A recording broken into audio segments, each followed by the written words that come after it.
My name is Justin Waffle, Director of Instruction at the Justin Waffle Golf Academy here at Island West Golf Club in Bluffton, South Carolina.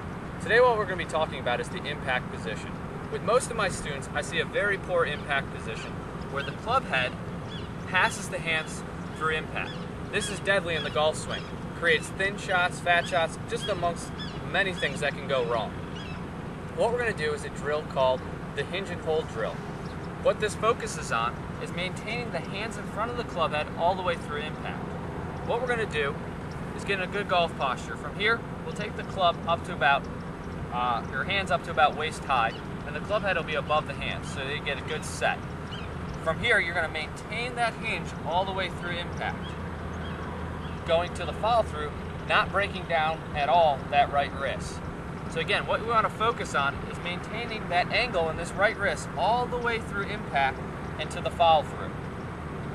Again, we're going to work on this in very short swings, not taking it past waist high, to really develop and isolate this position. Repeat this about 4 or 5 times, then hit a golf ball, and you'll see your impact position improve tremendously.